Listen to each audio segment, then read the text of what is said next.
Vous écoutez le podcast de la Tiny House, épisode 8. À chaque épisode, je vous propose de décrypter la Tiny House et le micro-habitat et de vous apporter concrètement des informations et des retours d'expérience. Épisode 8, l'autoconstruction, est-ce facile d'accès ? Bonjour et bienvenue, je suis Céline Chatriot, fondatrice de la société EasyPlace.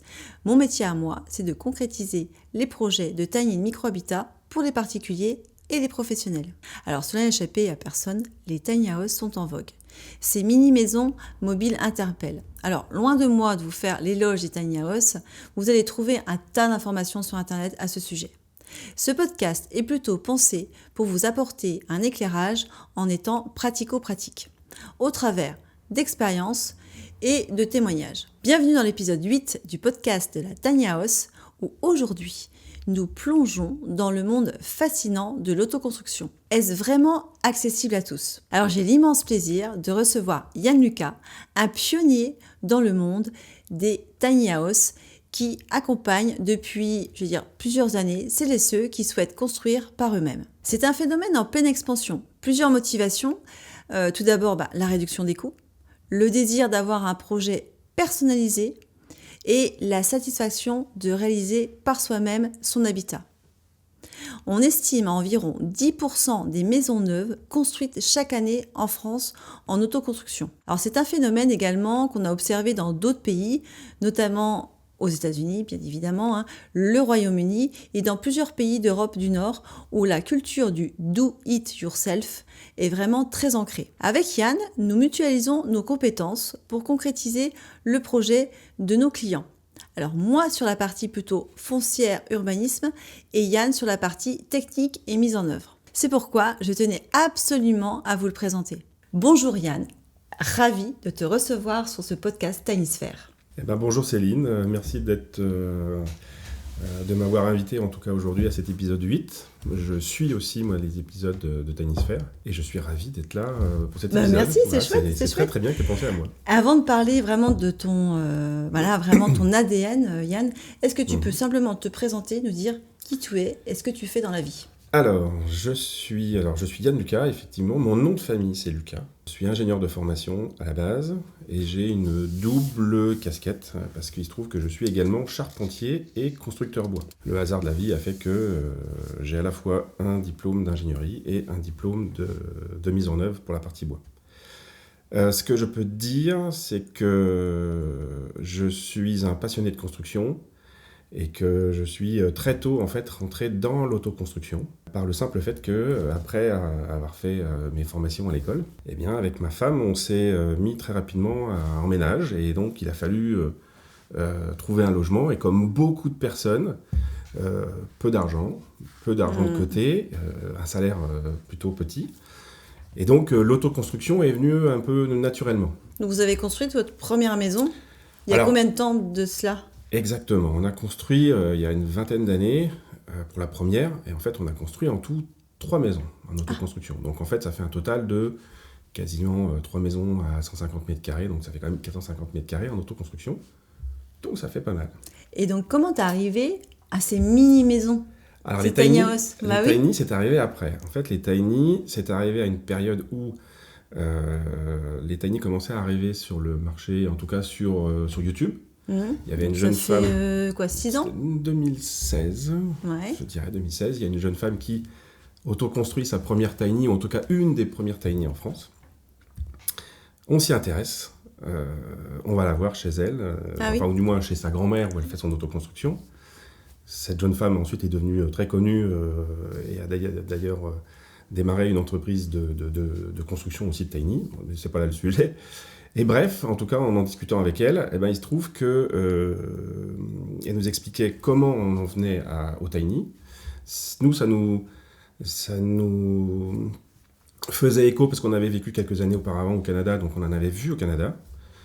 Et en fait, ça tombait à une période où on avait un terrain familial, on souhaitait faire quelque chose sur ce terrain.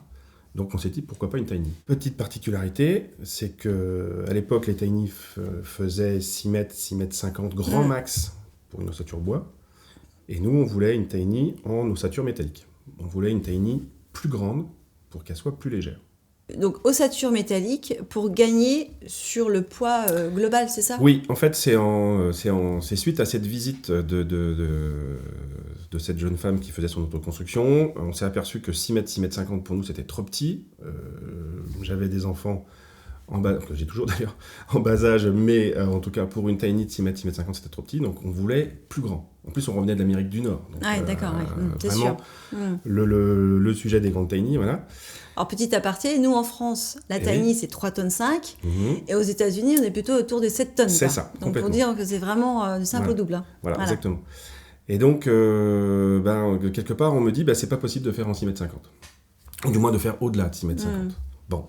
Je rentre à la maison, c'est pas possible, il faut qu'on trouve un moyen. Pour un ingénieur. Je cherche, voilà, exactement. Et je trouve une solution avec une vidéo de Bryce Lanton de la chaîne Living Big in a Tiny House en Nouvelle-Zélande et qui conçoit sa tiny en ossature métallique. Donc là, ça fait bingo. Et là, je me mets à chercher une première tiny en France. Impossible à trouver, aucun fournisseur, rien du tout. En Europe, c'est compliqué. J'ai trouvé un fournisseur pour me fournir la première structure. Et encore, c'est pas une structure faite pour ça. Et c'est comme ça que je fais, en tout cas, la première tiny, en tout cas, ce qui me semble être la première tiny en France, en ossature métallique. On est en 2017. Ah, précurseur. Et la tiny fait, à l'époque, déjà 8 mètres. Ah oui, voilà. 8 mètres sur 2,50, quoi. C'est ça. Et donc, c'est ce qui fait que formation de construction... pendant mes 20 années, je fais de l'autoconstruction avec madame pour fabriquer nos différentes maisons respectives. Et les tiny, ça arrive en 2017 par notre tiny, en fait. Alors, après, de autoconstruire pour soi, ça c'est une chose, mais de là à accompagner d'autres personnes, c'est d'autres compétences encore. Comment c'est né l'idée de se dire... l'idée, c'est de faire profiter, et après, il faut aussi apprendre également à être formateur, du coup. Alors, effectivement, on réalise cette première tiny, et à ce moment-là, on se dit, tiens, on va créer une chaîne YouTube. Et on se met youtubeur, et on commence à filmer les premières étapes de fabrication de notre modèle. Ça crée de l'engouement, ça suscite de l'engouement, voire même un petit peu plus qu'on peut l'imaginer. Et donc, crise de la quarantaine faisant... Excellent. Voilà. On décide de devenir constructeur tiny. Alors, on a été constructeur tiny, on ne l'est pas aujourd'hui, je ne le suis plus aujourd'hui. Tu l'es plus, ouais. Mais voilà, en tout cas, on se met à créer des tiny et pourquoi pas en ossature métallique pour les gens. Et ça, c'est en 2020. Ouais, 2020, ouais. Donc, tout janvier 2020. Et donc... avant le Covid, quoi. Voilà. Le point de bascule qui change pas mal de choses. Ouais. Et donc, on installe, en fait, nos installations et on démarre nos premiers clients avec le Covid, avec la hausse des prix, les difficultés d'approvisionnement et tout ce que ça implique. Et donc, naturellement, à ce moment-là, nos clients nous disent c'est très bien, mais comment on peut faire pour réduire la facture ? Et là, à ce moment-là, il y a un retour arrière qui me dit, mais en fait, on a déjà fait 3 maisons en autoconstruction. Une des solutions, c'est de relever ses manches. Et donc, je dis au client, après tout, vous allez faire le montage. Ah oui, mais on ne sait pas faire. Non, vous ne savez pas faire, mais moi, je sais faire. Je vais vous accompagner matin, midi, soir, tout au long du montage de votre projet. Mais vous allez faire l'assemblage et moi, je vais développer d'autres produits à côté et d'autres tiny à côté. Donc, tu designes leur tiny house. Tu es en mesure de sourcer tout le matériel qu'il leur faut pour qu'ils puissent eux-mêmes monter et créer leur tiny. Et tu es là en soutien. Ils ne sont pas tout seuls. C'est-à-dire que tu n'es pas obligé... c'est vrai que c'est important aussi de le dire. Tu n'es pas obligé d'être vraiment bricoleur pour pouvoir faire appel à tes services. Oui, à l'époque, on est constructeur. Et c'est ça qui amène le démarrage de l'autoconstruction. De l'assistance de l'autoconstruction. Alors c'est vrai, Yann, ça c'est important. Je vois bien l'évolution. Donc, tu construis des tiny, tu accompagnes en autoconstruction. Et du coup, est-ce que c'est facile d'accès pour eux ? Alors, c'est facile d'accès, oui, sur plusieurs points.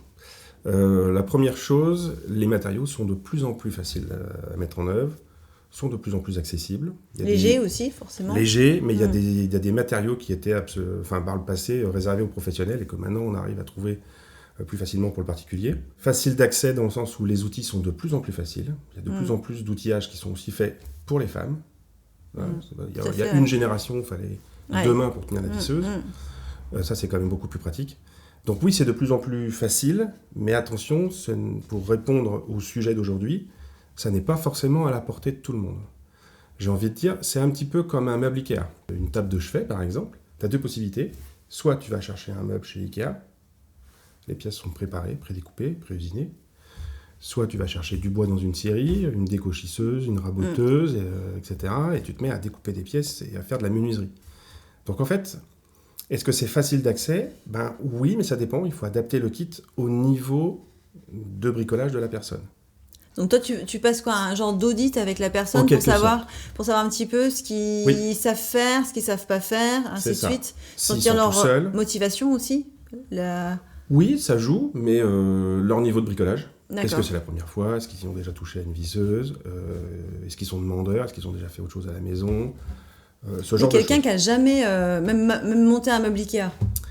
Eh ben, c'est possible. Je les envoie monter un meuble Ikea avant. C'est possible, mais dans ces cas-là, on va plutôt les envoyer vers des ensembles de pièces type Ikea. Donc des choses qui seraient préparées, prédécoupées, préusinées. Donc tu adaptes quand même ton kit. Donc ça, c'est vraiment ta grosse force, c'est que tu arrives vraiment à adapter par rapport au client. Mais c'est ce qui fait aussi que si les pièces sont préparées, prédécoupées, préusinées, ça veut dire qu'il y a eu un travail qui a été fait sur ces pièces-là. Bien sûr. Et donc le coût des pièces, c'est pas la même chose que si on achète du bois brut et si on fait de la menuiserie.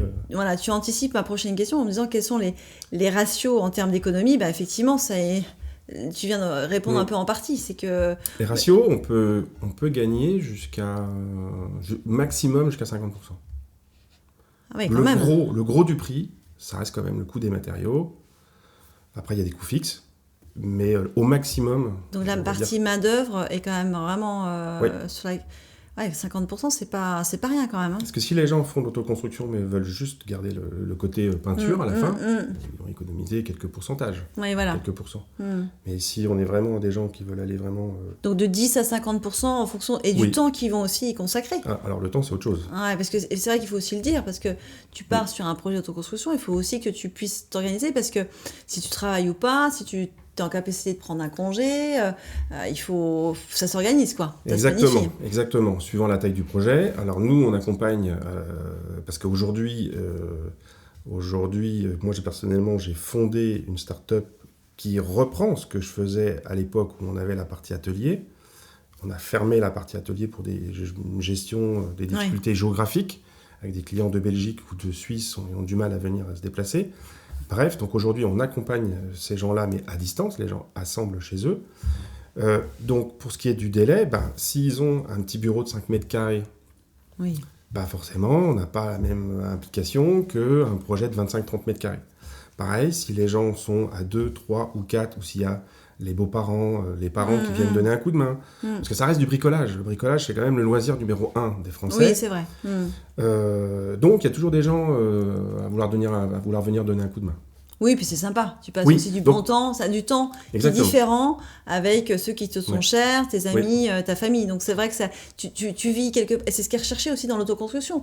C'est se dire, j'ai envie aussi de faire par moi-même pour une satisfaction personnelle, quoi. Oui. Et d'avoir un peu à ce retour que les fois tu n'as pas toujours dans ton même milieu professionnel, d'avoir vraiment ce feedback parce que tu as le résultat. Quoi. Oui, on partage. On partage, puis tu as un résultat qui est là. Donc c'est quand même chouette. Hein. En termes d'organisation avec le temps de travail, si c'est un petit projet, un petit bureau de 5 mètres carrés, ça ne prend que quelques semaines. Et si c'est une tiny, parce que c'est le sujet d'aujourd'hui, une tiny, ça se fait sur une année, si c'est quelqu'un qui travaille régulièrement. Et même sur une année, il ne faut pas être tout seul. Il faut faire un projet à deux, quoi. Un minimum. Un minimum deux personnes. Oui. Pour une tiny, tu comptes à peu près 1 an avec quelqu'un qui a un travail, ou alors quelqu'un qui prend parce que ça se fait de plus en plus, de prendre des congés sur quelques mois. En fait, un constructeur, il prend environ 2 à 3 mois avec 2 à 3 personnes.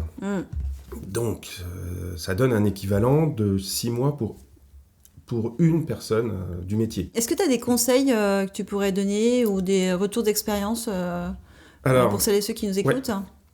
Le premier conseil, j'en ai un petit peu dit quelques mots. On évite de partir sur un projet tout seul. Si c'est monter un cabanon de jardin, ça le fait.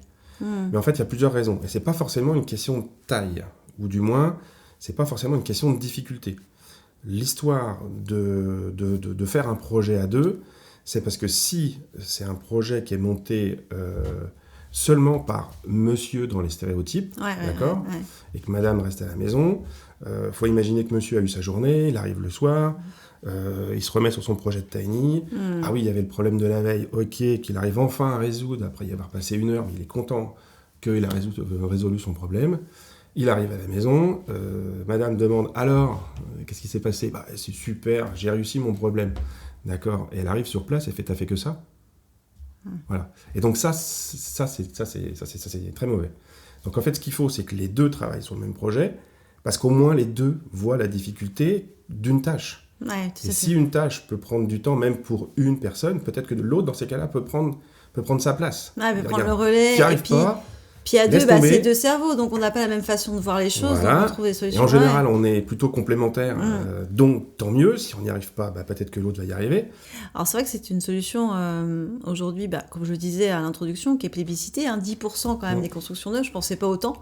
Mais on le comprend, avec les turbulences qu'on a actuellement, le prix des matières, il y a plein de choses, la disponibilité des artisans, ainsi de suite.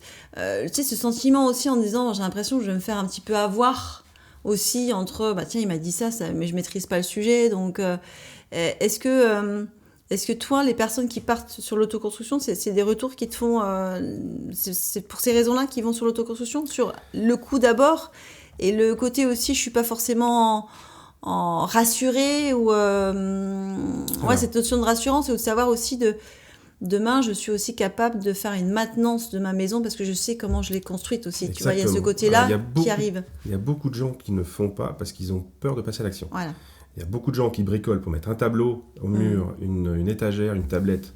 Ok, mais dès qu'il faut passer à un petit peu plus, je dis pas plus gros, mais avec plus de pièces. Donc c'est juste un petit peu plus long. C'est pas beaucoup plus forcément plus difficile. Bon, c'est facile de le dire, pour moi qui en conçois tous les jours, mais...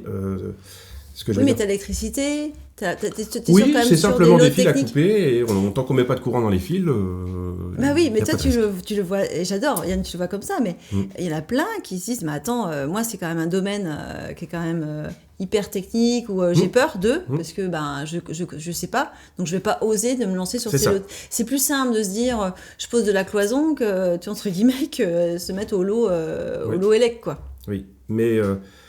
pour ce qui est des raisons qui poussent les gens à autoconstruire, la grosse majorité, c'est 80% pour une question d'économie. C'est forcément déjà le sujet, c'est l'argent. Le deuxième sujet, pour 20%, donc 80-20 on va dire, c'est des gens qui sont intéressés par l'aventure. Par le côté « j'ai envie de réaliser quelque chose » ou « j'aime le bricolage ». Mis à part ça, 100% des gens se plaisent pour le côté ensuite fierté de pouvoir dire après, c'est moi qui l'ai fait. C'est moi qui l'ai fait. Ça, c'est dans tous les cas. C'est ce que je disais, le do it yourself, en fait, de la grande satisfaction personnelle en disant, mais j'aurais jamais pensé que j'étais capable. Un peu comme le sportif, ou quelqu'un qui se met au sport et qui se dit, mais j'aurais jamais pu faire un 10 km, il fait le 10, puis après il se retrouve à faire le 20, et ils se disent, mais j'y suis arrivé, quoi. Donc il y a une vraie, un dépassement de soi, quoi, qui est vraiment fort. Oui. Et le fait de pouvoir le partager, de le montrer. Beau papa, belle maman, les amis, et puis d'arriver peut-être aussi à pouvoir s'offrir des matériaux qui peut-être qu'on n'aura pas pu le faire. Si on avait acheté quelque chose clé en main. Ouais. Exactement. Oui. Il y a aussi ça, je pense. C'est une gestion du budget qui est différente. On peut faire avec un même budget en autoconstruction, on économise une part de la main-d'œuvre. Ça permet soit de choisir des matériaux un petit peu plus nobles ou un peu plus sympas, ou de faire un peu plus grand. Ou faire un peu plus grand, tout à fait. Mais l'autoconstruction permet aussi quelque chose de très très bien, c'est-à-dire ça permet, comme tu l'as dit, de pouvoir connaître son sujet. Ça permet d'apprendre. Donc on apprend des sujets. Tu as dit effectivement la partie électrique. Mon Dieu, je ne sais pas faire. Non, on apprend. Voilà, première chose. Et de deux, ensuite, comme on sait comment ça a été assemblé, on peut plus facilement se dire comment je vais l'aménager, comment je vais le réparer, comment je vais l'ajuster, le moderniser. Est-ce que, pour en rester sur le bouton électrique, est-ce que je peux modifier mon petit enjoliveur, mon applique, est-ce que je peux modifier le bouton? Oui, je sais comment je l'ai monté, donc oui, je sais comment le modifier. Donc tu gagnes en autonomie. Donc demain, tu as un souci dans ta maison, ta mini-maison, tu sais pouvoir limite dépanner. Tu n'es pas obligé d'être tributaire d'autres. Tu vas pouvoir au moins faire peut-être le premier diagnostic parce que tu sais déjà, ne serait-ce que de savoir où passe le câblage, comment ça a été conçu et réalisé. Quoi. C'est ça, ou une amélioration. En se disant, tiens, il me manque un câble quelconque, est-ce que je peux me passer un câble? Oui, je sais que j'étais passé par là, ou j'avais laissé une trappe, ou Yann m'a fait penser de laisser une trappe parce qu'on ne sait jamais à l'avenir, on peut avoir besoin de quelque chose. Il faut avoir son Yann avec soi quand même, parce que sinon, c'est ça. Mais voilà, ça c'est un des conseils que je peux donner, c'est-à-dire, éviter d'autoconstruire seul, c'est une très mauvaise chose. Se faire accompagner, oui. Et effectivement, donc déjà d'être plusieurs, et de deux, dans la mesure du possible, soit bien se documenter avant, on cherche, on se renseigne, à minimum, on dessine son projet avant. Alors si c'est à la main, à plat, en 2D, ça peut le faire. L'idéal, c'est en 3D. Il y a aussi aujourd'hui des logiciels comme SketchUp qui peuvent permettre de faire Oui, c'est vrai on gagne quand même aujourd'hui avec pas mal de logiciels qui deviennent de plus en plus intuitifs quand même, et faciles d'accès. Ouais. Donc ça, c'est un conseil. Donc jamais seul, plutôt accompagné, bien préparer ce que l'on va réaliser. Si on dessine en 3D, c'est mieux. C'est un petit peu comme, j'ai envie de dire, c'est un peu comme partir en voyage. Il y a ceux qui vont choisir de partir à l'aventure et qui vont choisir de partir monter l'Himalaya. Ça va être des gens type autoconstructeurs, mais qui, eux, vont aller chercher le bois, la scierie, la raboteuse, la dégauchisseuse, ils vont découper toutes les pièces. Donc voilà, c'est les plus tordus de ces gens-là. Et à l'inverse, on peut avoir d'autres qui se disent, non, moi je veux faire du voyage, mais je veux faire du voyage ou de l'autoconstruction, mais je veux que ce soit assisté, quoi. Et donc ces autoconstructeurs, c'est des gens qui vont pas... je reviens au meuble qu'on disait tout à l'heure, ils vont choisir le meuble de chez Ikea. Oui, ils font de l'assemblage de meubles. Bon, ils font de l'autoconstruction. Mais ça n'empêche pas que la satisfaction peut être identique, exactement. Parce qu'au moins c'est fait à ton niveau, puis tu peux démarrer ainsi de suite. Dans 4-5 ans, te dire, une fois que tu l'as fait une première fois, c'est comme tout. Après, tu te sens beaucoup plus à l'aise. Donc tu vas peut-être oser faire encore autre chose ensuite. Quoi. C'est que ça. Et peut-être que ça peut carrément aussi te déclencher une passion. Et voilà, quoi. Donc, est-ce que, je voulais évoquer avec toi aussi en termes de responsabilité légale, quelles sont les principales préoccupations là, pour être en autoconstruction? Il y a quand même des choses à anticiper ou pas? Oui, alors pour ce qui est du côté légal, alors je ne suis pas juriste, donc c'est peut-être pas le meilleur avis à donner. Non, mais peut-être, est-ce qu'ils ont une assurance à prendre, ou je ne sais pas, est-ce que... Je sais pas, parce qu'il n'y a pas de garantie décennale. C'est ça, il n'y a pas de garantie décennale, parce que la garantie décennale ne s'applique que sur la pose, que sur la main-d'œuvre. Donc ça, c'est quelque chose à bien signaler. Un artisan fournit une décennale, parce que c'est lui qui pose. À partir du moment où vous achetez les matériaux, c'est vous qui posez, il n'y a pas de décennale. Bon. Pour autant, on est quand même responsable de ce qu'on fait, on est responsable de ce qu'on bâtit. C'est d'autant plus important si on est du métier. C'est-à-dire que moi qui ai autoconstruit ma maison, je suis responsable pendant 10 ans, en tout cas de mes 3 maisons, pendant 10 ans, parce que je suis quelqu'un du métier. Donc je ne peux pas dire au juge « Ah, mais je ne savais pas ». Vous êtes du métier, donc en plus de ça, vous, c'est... Il y a une obligation... je ne peux pas passer à côté. Quelqu'un qui est un particulier et qui dit oups, le toit est tombé sur l'enfant, ça a tué le gamin, je suis pas certain que le juge dise oui, il y a que sa responsabilité soit engagée différemment de toi, effectivement. Voilà. Bon, mais c'est aussi, on a rarement des cas où on voit des autoconstructeurs qui se lancent à fabriquer des choses phénoménales. Donc en fait, les gens sont plutôt sur la réserve à ne pas vouloir entreprendre. Donc on est rarement dans des cas où les gens dépassent leurs compétences, dans le sens où ce seraient des projets qui seraient trop grands. Oui, donc la prise de risque est quand même... La prise de risque est très faible. C'est limité. Par contre, de mes expériences, des projets que j'ai pu suivre, le risque, il est ailleurs. Le risque, il est plutôt de faire plutôt l'inverse. C'est-à-dire que j'ai eu le cas, un cas... Ah oui. Bon, je vais en parler aujourd'hui. Raconte. On aime bien les anecdotes. Une anecdote d'un monsieur où je lui demande de fixer une pièce de bois verticale qui porte la structure, donc un montant, sur une lisse base, donc sur une pièce de bois à l'horizontale. Jusque-là, c'est bon, j'ai compris. Jusque-là, ok. Bref. Et pour être exact, c'est pas en bois, c'est métallique. Et donc, je lui explique que pour la fixation, il faut mettre 2 vis. Et la mauvaise idée que j'ai eue, c'est que j'ai laissé à côté la boîte de vis. Bon. Et par contre, je suis revenu un quart d'heure après, il y avait 8, 10, 12 vis. dans le pied. Et donc j'ai dit, mais pourquoi tu as mis 12 vis ? Puisque je t'ai dit d'en mettre 2. Ah, mais parce qu'avec 12, c'est plus résistant qu'avec 2. Eh bien non, parce qu'avec 12 vis, on a fait 12 trous. Et donc on a fragilisé, comme un timbre, comme les dents sur un timbre, on a fragilisé la pièce métallique. Ah mince. Donc, à vouloir mettre ceinture et bretelles, eh ben, on prend le risque de mettre trop de vis et de faire parfois plus de bêtises que ce qui est prévu. Donc là c'est bien parce que tu l'as vu, donc tu as pu corriger. C'est ça. Mais sinon, ça aurait pu, du coup, apporter un peu plus de fragilité à l'ouvrage. Oui. C'est ça ? Oui. Donc c'est pour ça qu'en général, avant de passer à une autre étape, t'as un contrôle. je crée une visio avec ces gens-là, on fait le tour et très rapidement, je vois en plus s'il manque des vis ou s'il manque quelque chose. T'as l'œil par visio, t'arrives à voir en visio ? Oui, on a quand même à voir. Et puis je sais aussi où chercher et où regarder. Ouais, d'accord, bah oui, t'as de l'expérience. Donc du coup, ça. ton accompagnement peut se faire aussi à distance. T'es pas obligé de te déplacer à chaque fois. Voilà, c'est pour ça que mon activité de constructeur de tiny, où on avait la difficulté de faire venir les gens à l'atelier, on l'a arrêté. Et aujourd'hui, la start-up que la start-up que j'ai démarrée, on fait exactement la même chose, dans le sens où on accompagne les gens, mais on le fait à distance. Donc aujourd'hui, j'ai des clients qui sont à Rennes, en Alsace, j'en ai qui sont dans le sud-est de la France. On fait de la visio sans aucun problème. Voilà. C'est top, super. Ouais. Il y en a beaucoup, tu sais s'il y a beaucoup de personnes comme toi qui accompagnent. Je sais pas. J'ai pas l'impression que ce soit encore très... En fait, je suis un mixte entre un cabinet d'architecture, pour la partie dessin, quand il faut faire des dessins aussi pour les permis de construire, ou quand les gens arrivent avec une feuille blanche en disant voilà, je veux une mini-maison ou je veux une tiny, mais je ne sais pas par quel bout commencer. Bon, donc là, il y a toute une partie archi de recherche. Qu'est-ce qui les intéresse ? C'est vrai qu'on parle vraiment, le sujet est sur l'autoconstruction. Mais c'est vrai que j'ai vu aussi tes dessins. J'ai vu également que tu faisais la tiny flottante ça a été assez bluffé. Ouais. Mais effectivement, tu passes par côté tes dessins. Donc c'est vrai que tu es quand même un peu le mouton à 5 pattes, quoi, quelque part. Oui. Alors, j'aime pas le mot mouton à 5 pattes. Mais justement, j'ai envie de dire à 3 pattes. L'architecture. Allez, mouton à 3 pattes. Le côté ingénierie. Parce qu'il faut bien que je conçoive tout le projet en 3D au complet. Bah oui. Tous les plans de fabrication, y compris les plans des pièces, qui vont être des pièces, des tôles pliées, ce genre de choses qui sont fabriquées par des entreprises extérieures. Eh ben, c'est pas en leur passant un petit coup sur une fil, je veux une tôle à peu près comme ça. Non, on envoie un plan détaillé, des listes de matériaux, d'outils à prévoir, etc., etc. Donc je prévois tout ce genre de choses. Donc ça, c'est pour la partie ingénierie. Et la troisième patte, c'est le côté artisan. Donc là, pour avoir moi aussi fabriqué déjà de l'autoconstruction sur des maisons et sur des mini-habitats, et ben cette troisième partie est là pour les conseiller.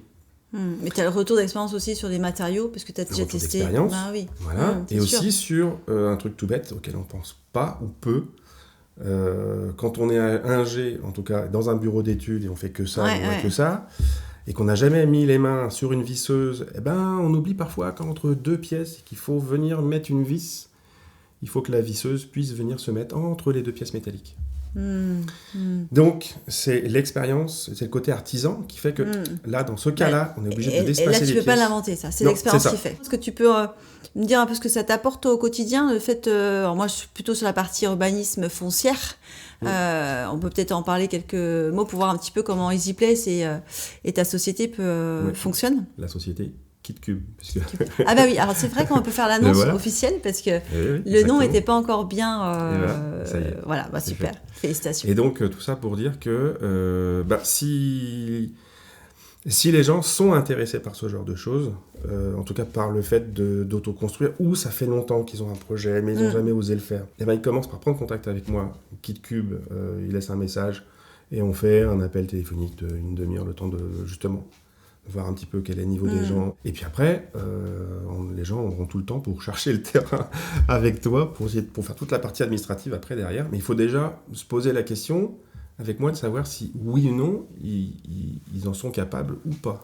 Nous, on a eu ensemble cette jeune femme là, qui a 25 ans, là, je dirais 25-27 ans, là, du côté de Rennes, qui est en train de construire sa maison par elle-même, mais accompagnée de son papa. Donc ça, c'est chouette, c'est une super belle expérience.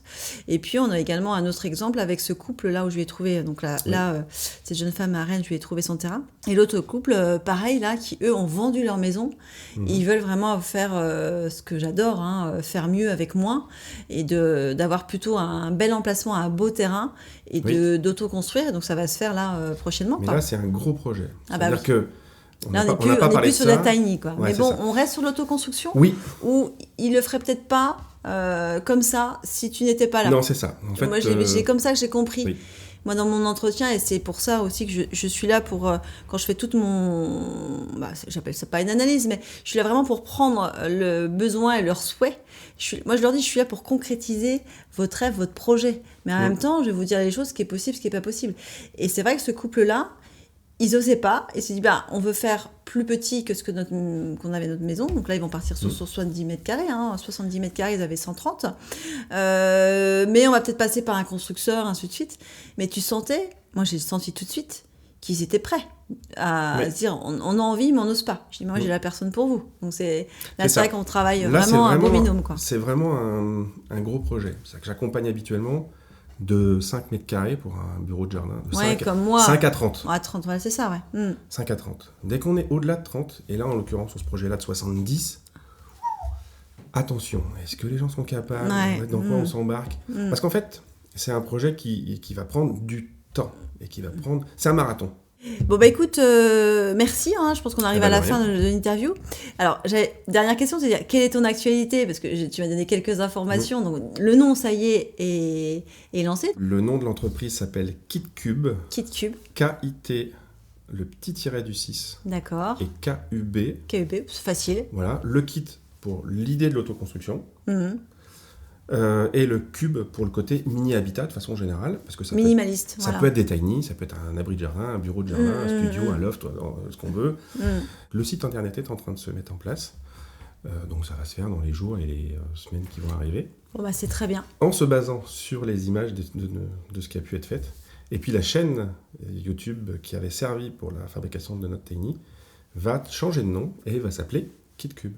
Excellent, voilà. Super. Écoute, merci beaucoup d'avoir pris le temps de venir me voir pour faire et puis surtout parler de l'autoconstruction parce que pour moi c'est un sujet qui a vraiment de l'avenir, quoi. Il y a encore de belles années sur l'autoconstruction, j'en suis persuadée. L'autoconstruction a encore de belles années devant elle. Alors, bien qu'elle nécessite une préparation rigoureuse, comme on a pu le voir avec Yann, de la motivation, Yann est là pour soutenir par son approche méthodique et éprouvée. Alors, encore merci pour m'avoir consacré du temps. De nombreux sujets sont en cours actuellement, notamment des maisons entre 50 et 70 mètres carrés. Donc c'est vrai qu'on diverge des tiny house, mais cela montre aussi que l'autoconstruction ne se limite pas à 20 mètres carrés. Alors si cet épisode vous a plu et que vous avez des questions ou des sujets que vous souhaitez aborder, n'hésitez pas à liker, partager, abonnez-vous également, suivez-nous sur Instagram pour suivre les différents projets en cours. Alors j'aime bien finir sur une citation que j'ai réalisée pour toi, Yann. Autoconstruire sa maison, c'est bien plus qu'un projet immobilier. C'est une aventure personnelle où chaque élément, le clou, la matière, devient le reflet de sa détermination et de sa vision du bonheur. À vos clous, à vos marteaux, à vos visseuses, lancez-vous. Et moi je vous donne rendez-vous pour le prochain épisode de Tiny Sphere. Merci à tous.